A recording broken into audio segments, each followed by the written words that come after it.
Bonjour à tous, bienvenue à toute la communauté Mimo sur ce troisième live sur notre page Insta. Du coup, peut-être que vous l'avez suivi la dernière fois, on avait pu plus aborder les choses sous un axe, on va dire, recrutement par rapport aux changements qui arrivent. Euh, Aujourd'hui, on va voir plus une approche communication, comment nous, la nouvelle génération, on veut vivre, même surtout d'un point de vue professionnel, comment on veut être démarché, comment on veut consommer notre vie pro d'un point de vue comment est-ce que l'on veut échanger avec les entreprises. Ça va être l'objet de ce live qu'on va avoir la chance d'accueillir Dan Noël, qui est un influenceur sur tout ce qui est digital et marketing, notamment en Suisse. Sûrement que vous le connaissez déjà. Donc voilà, en gros, c'est l'objectif de cet échange. Encore une fois, si vous avez la moindre question ou autre, on fera de toute façon y répondre. Donc n'hésitez pas, sur Instagram, sur Mimo, sur LinkedIn, on fait de toute façon à y répondre. Et sinon, eh bien, je vous souhaite un bon live et j'espère que ça vous plaira. Alors, Hello Tony, hello Dan, tu vas bien? ça va super et vous? Ouais, tu peux me dire tu. Hein. Ouais, non, mais je disais vous parce que par rapport à la communauté, ouais, nous on se tutoie, c'est pas comme dans les émissions de télévision, on doit se vous voyer pour la forme, hein. On n'est pas comme ça. Tu m'entends bien, c'est bon? Je t'entends super et toi tu m'entends Oh, bien? magnifique, très très bien. Bon, Très c'est bien. parfait. Cool. Encore une fois, merci pour le temps que tu nous accordes pour le coup. Déjà pour commencer directement, est-ce que tu peux te présenter rapidement en 20 secondes et nous dire Yes. voilà, quel est ton quotidien professionnel et ce que tu proposes tout simplement. Oui, alors moi je m'appelle Dan Noël comme la fête de Noël, j'ai bientôt 45 ans, ça se voit un peu à la barbe blanche, comme le Père Noël. Et puis donc moi je suis serial entrepreneur, c'est-à-dire que ma mission principale c'est de créer des entreprises et d'aider des gens à en créer d'autres. Ok. Et je m'occupe ouais, d'accompagnement de start-up. Et puis j'ai une spécialité depuis tout petit, c'est que je suis très à l'aise avec le marketing de manière naturelle et avec le digital, les ordinateurs. Donc le digital marketing fait partie de moi, quoi. Donc dans toutes mes entreprises, j'ai aussi une entreprise qui fait de l'accompagnement au marketing digital, community management, etc. Ok. Donc au quotidien, c'est de la création et de l'accompagnement de personnes qui tentent l'aventure, en gros. Exactement. Et puis donc pour les clients et pour moi, hein, tu parlais d'influenceur. Moi, je préfère parler d'inspirateur, mais effectivement, je passe à peu près 3 à 4 heures par jour à alimenter les réseaux avec un maximum de valeur possible. Ok. Et justement, la première question, c'est par rapport avec ton recul, ton expertise et ton regard précis sur ce qui se passe en ce moment, quelles sont les tendances en fait d'un point de vue communication là en 2020 par Mhm. rapport à la manière dont on consomme le contenu au niveau des flux, etc. Ouais, alors c'est super intéressant comme question, Anthony, parce que la réponse est accélérée, exacerbée depuis qu'on vit cette cochonnerie, saloperie de coronavirus. Hein, ça joue un rôle d'accélérateur phénoménal. Et puis donc dans la tendance, je pense que c'est valable pour tous ceux et celles qui écoutent et toutes les marques. Euh, le temps où on passait notre temps à répéter des messages publicitaires pour pouvoir vendre des trucs en termes de marketing et encore plus sur les plateformes est complètement révolu. Donc, on est vraiment sur la délivration de valeur, la délivration d'expertise, dans du pool marketing, générer une émotion positive dans l'esprit des gens, créer une réciprocité qui fait que les gens, quand ils ont besoin de quelque chose que tu proposes, ils viennent vers toi. Et la grosse erreur que je vois en ce moment, c'est qu'il y a mais c'est normal, hein, c'est un réflexe naturel, plein de marques, plein de boîtes qui passent leur temps maintenant en ce moment à bombarder de messages pubs parce qu'ils veulent gagner encore un peu de chiffre d'affaires si c'est possible. Alors je comprends, il faut bien bouffer, hein, mais c'est le pire parce que toi et moi et tous les gens qui nous écoutent, eh bien, on a un phénomène de repli survivaliste. Hein. Quand on est mis en danger comme ça, eh bien, on se resserre sur nous-mêmes puis on n'ouvre pas les cordons de la bourse ou du porte-monnaie. Donc il faut vraiment, à mon avis, la grosse tendance qui va être renforcée, c'est la communauté authentique et réaliste. Et puis une délivration de valeur et penser surtout à créer une tribu plutôt qu'à faire du chiffre d'affaires. Donc c'est plus facile à dire qu'à faire, mais bon, c'est comme ça que ça se passe. Moins aller chercher le volume et vraiment aller battre les records en termes de chiffres, de vues, etc. Mais plus vraiment avoir des valeurs qui rassemblent une communauté Ouais. et vraiment se rejoindre là-dessus, quoi, en gros. Quoi. Oui, ouais, valeurs vraiment authentiques, hyper important. Et puis, il y a vraiment cette question de tribu, quoi. Hein. Finalement, il vaut mieux avoir une petite tribu. Il y a plein de gens qui vivent très, très bien avec quelques centaines, finalement, hein, de membres d'une communauté ou d'une audience, mais avec qui il y a un lien très, très fort, plutôt que des vanity metrics, hein, combien j'ai eu de vues, combien j'ai eu de pouces bleus. Parce qu'aujourd'hui, hein, dans un flux d'actualité, donner un pouce bleu ou un petit cœur dans Instagram, c'est même plus un signe qu'on nous a vu, quoi. C'est un réflexe, quoi. Donc, et en termes de tendance, tu parlais aussi du vecteur. On le voit, hein, la vidéo prend une ampleur phénoménale, plus que jamais, parce qu'on a besoin de sociabiliser autrement qu'au travers des relations physiques. Ok. Et du coup, ça m'amène à ma deuxième question. Je sais que tu as justement, dans ta tribu, il y a beaucoup de personnes issues de ma génération, la nouvelle génération, qui te suivent par rapport au contenu justement que tu proposes. Euh, Mhm. D'un point de vue vraiment format très opérationnel, format, Ouais. contenu, support, qu'est-ce que la génération, voilà, la nouvelle génération attend en fait? Elles sont où ces attentes? On consomme plus Ouais. la même manière que nos parents. Où sont en fait les ruptures? Alors là, ouais, alors il y en a plein, mais la rupture pour moi, la plus forte, c'est la proximité. C'est-à-dire que les gens de la nouvelle génération, alors que dont je fais un petit peu partie parce que je l'anime, j'ai pas forcément l'âge d'eux, mais la nouvelle génération est beaucoup plus authentique. Finalement, un contenu overproduce, hein, un truc hyper qualitatif, ça touche plus aussi bien qu'avant et ça se renforce, ça s'accélère. Il y a qu'à voir des émissions hyper produites. Alors je suis pas forcément un fan du contenu, mais TPMP par exemple, qui passe en format Zoom et puis qui génère une émotion incroyable. Donc, au final, une génération comme la tienne, ou comme celle de ceux qui nous écoutent, finalement, c'est plus le contenu, c'est plus les valeurs communes, l'échange qui compte, hein, l'authenticité du message, plus qu'une image hyper produite, etc. Donc, c'est hyper décomplexant. Et c'est vrai que vous êtes dans une génération qui va chercher aussi un contact différent et où la vidéo, une fois de plus, prend une immense ampleur. Et ce qui est très intéressant, c'est qu'aujourd'hui, on est dans une vidéo qui peut être, là, on fait une vidéo en live comme ça chez moi, c'est Hein, c'est pas un studio d'enregistrement, le lightning n'est pas terrible, mais ça marche parce que c'est authentique, c'est ce qu'on a envie de voir et ce qu'on a envie d'entendre. Et c'est vraiment dans cette tendance-là. Et je ne peux qu'encourager tous les gens qui nous écoutent aujourd'hui d'essayer, quoi. Hein, on risque quoi? Et la barrière à l'entrée est beaucoup plus faible qu'avant. Et les marques traditionnelles, comme celles qui sont situées dans ma région, qui sont plutôt des marques de luxe, d'horlogerie ou autres, ont rien compris à ça, quoi. Et ça, c'est particulièrement rafraîchissant. Mais justement, on va y revenir dans la question d'après. Je voulais juste rebondir sur ce que tu dis pour Ouais. avec Mimo, on a fait une phase d'itération auprès de 1000 personnes issues de notre génération pour savoir justement leurs attentes en termes de nouveaux types de contenus. Et c'est exactement ce que tu disais. Les personnes indiquent qu'on veut arrêter les vidéos ou les contenus avec la cravate, avec une Hmm. distance, la caméra sur le trépied. On veut de l'embarquer, de l'authentique. Montre-nous vraiment avec ton téléphone portable, montre-nous et ça sera bien plus pertinent, quoi. Comme si on était ensemble en fait. C'est une question, ouais, c'est exactement ce que tu dis, c'est une question de proximité.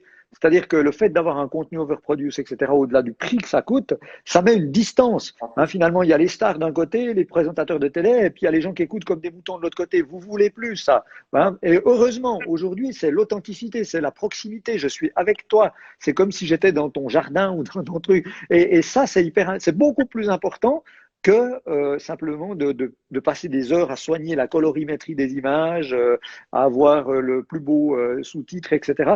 Et ça, c'est vraiment très, très réjouissant, je trouve. Ok. Et tu l'as abordé rapidement, justement, le fait que les entreprises ont un petit peu de mal à passer le pas et à comprendre les nouveaux codes. Si Ouais. tu peux avoir des conseils très opérationnels à donner voilà, à un responsable de communication, à un community manager pour dire, OK, bon, on sent qu'on n'est pas dans les clous, mais on doit profiter de la situation pour se réinventer, Mhm. quels seraient tes conseils en fait?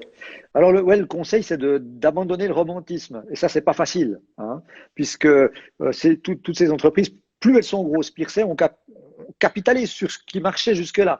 Et je pense qu'il faut profiter du moment disruptif qu'on vit actuellement, puisqu'on n'a pas vraiment le choix de faire autrement, pour se dire testons des nouvelles choses. Et tu parlais de nouvelle génération. Aujourd'hui, recruter du monde, ça se passe plus du tout de la même manière.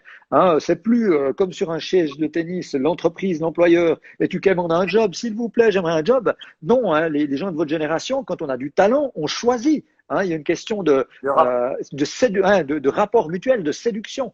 Et il faut se ramener, il faut comprendre quand on a une entreprise que les modes de communication évoluent, ils sont accélérés et qu'il faut aller vraiment vers cette authenticité et puis abandonner un peu de côté institutionnel, ce qui n'est pas facile pour beaucoup de gens, quoi. Et quand tu vois les communications qui passent en ce moment, tu allumes la télévision et puis tu as des abrutis qui sont à la tête d'assurance et qui continuent de faire de la pub en disant s'il vous plaît, signez hein, parce que votre entreprise a des ennuis, une perte de gains. Puis tu sais très bien que si tu signes en ce moment, ils vont pas te couvrir, quoi. Mais ils sont toujours dans les mêmes mécanismes. Et ça, en plus, dans une génération comme la vôtre, c'est pire que tout parce que vous avez un détecteur à bullshit là qui est hyper sensible et vous allez les rejeter complètement. Voilà. Donc, On n'adhère plus, mais en plus, on va faire de façon à nuire à cette boîte parce qu'on va les pointer du doigt comme quoi c'est terminé en fait et qu'on ne veut plus justement promouvoir ces entreprises-là, quoi.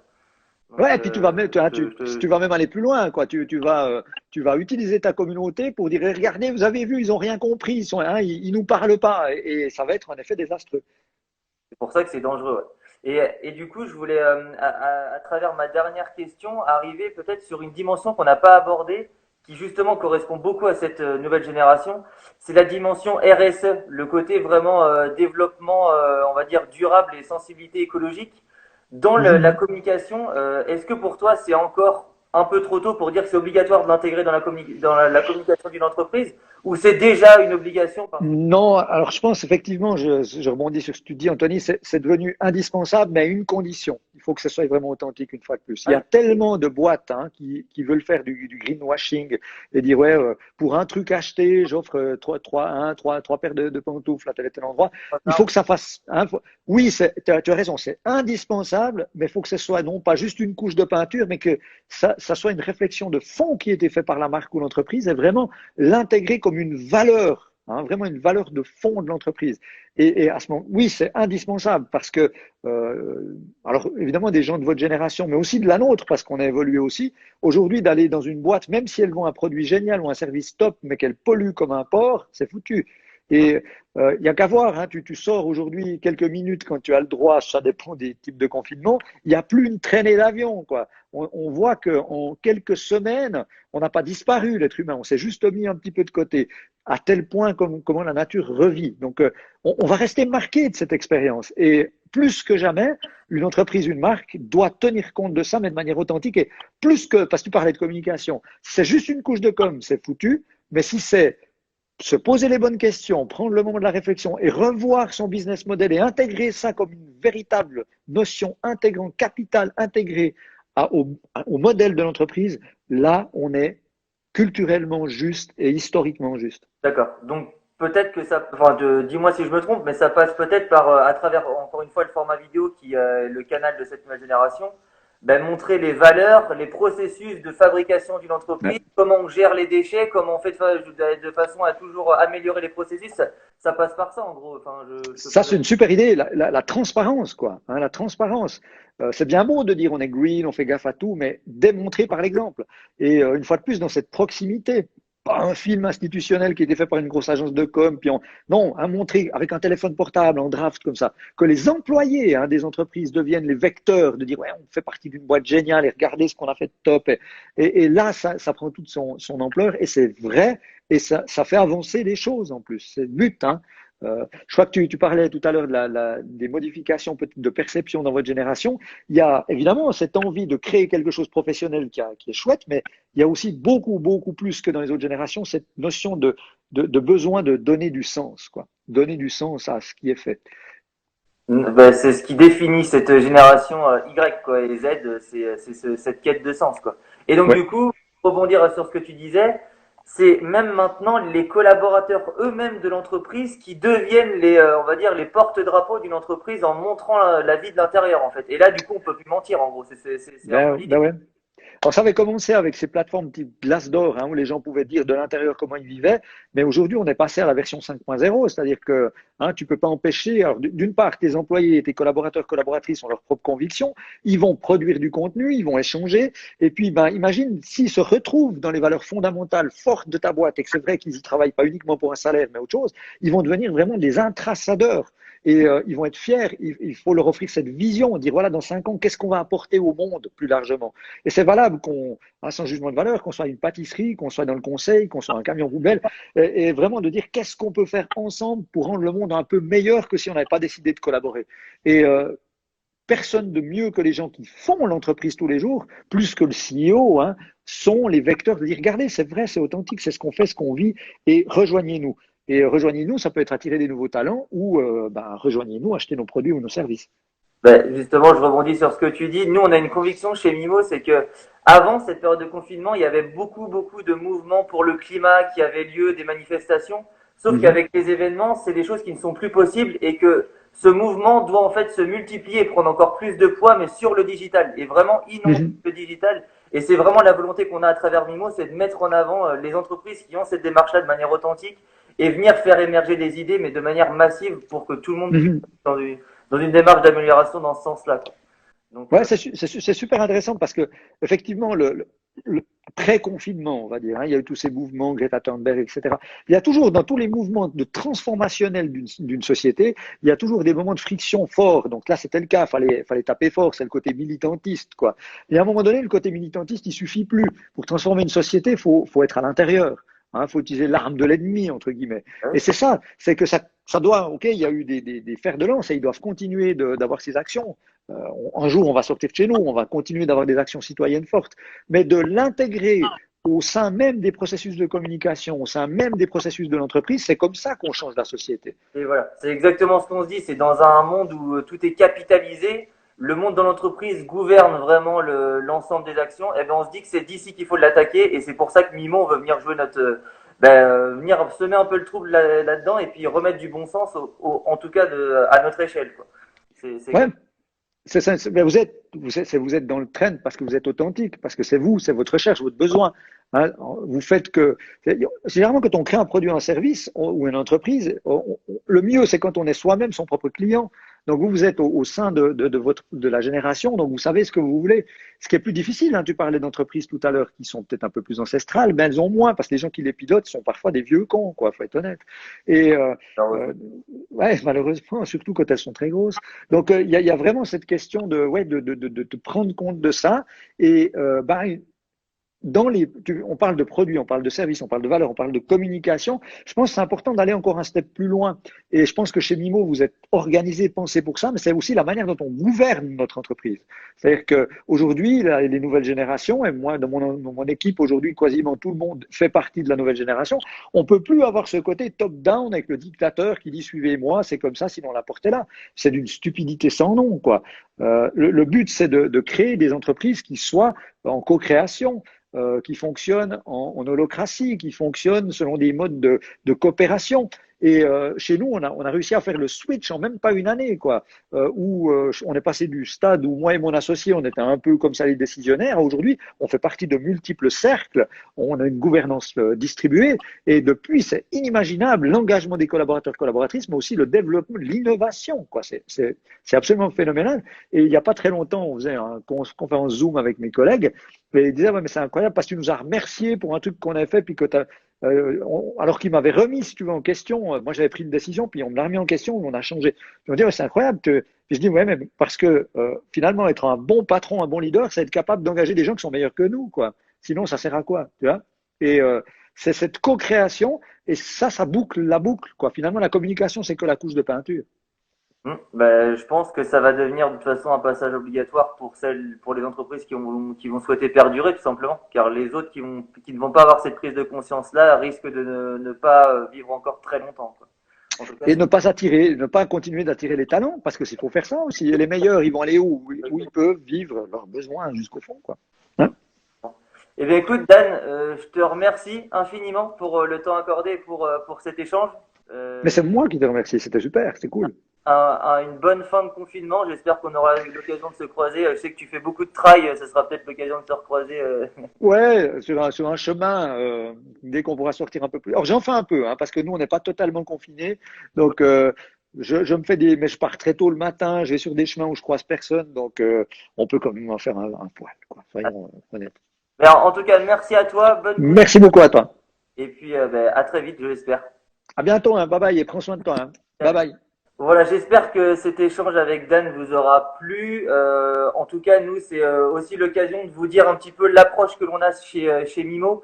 On veut vraiment profiter de cette situation pour faire changer les choses. On se doit, nous, la nouvelle génération, de venir apporter des éléments de réponse.